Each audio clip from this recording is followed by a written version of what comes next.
Fiction lang daw lahat ng sinasabing ito natong si Madriaga.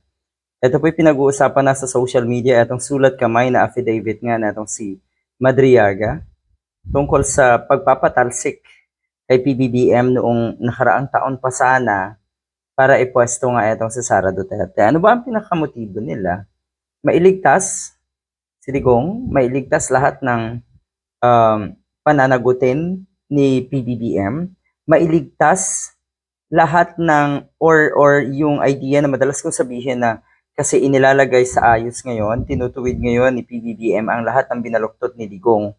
Motibo rin nila na yung lahat ng kabaluktutan nila ay manatili at hindi na nga sumambulat sa mga kababayan natin, sa taong bayan.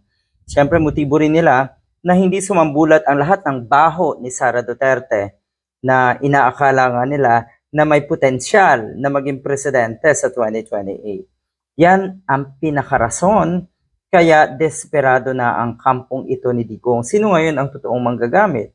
Si Sara Duterte. Ang mga Duterte. Hindi naman siguro papayag ang mga taga-suporta ni PBBM na basta-basta na lang dumating sa punto nga na patatalsikin na lang ang Pangulo. And anyway, noon pa yon, last year pa yon. So hindi nagtagumpay, kaya ito at sobrang daming plano, 'di ba? Yung plan A hindi nagtagumpay, plan B, plan C at kung ano-ano pa. So eto, nakikita na natin kung gaano kadesperado ang kampo ni Sara Duterte. Etong sulat na ito ni Madriaga. Sinabi nitong kapag hindi tinupad nga ng Pangulo ang kasunduan ay gagawa ng paraan ang kabilang kampo gaya ng pag-impeach o lasunin si PBBM upang maagaw ang pwesto. May kasunduan.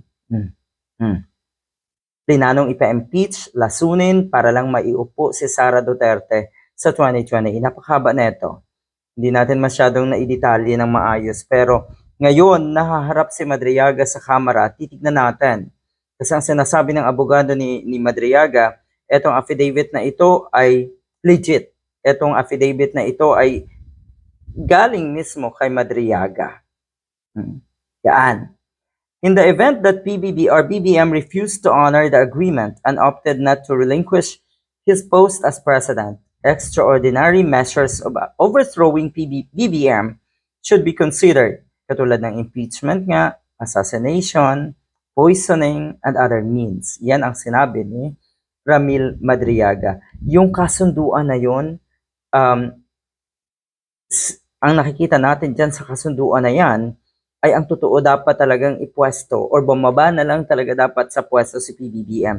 Siguro isa yun sa mga kasunduan. Kung meron pang mas malalim na kasunduan, siguro naman ay fair para kay PBBM dahil binoto siya ng mga kababayan natin na panindigan at tapusin ang kanyang termino.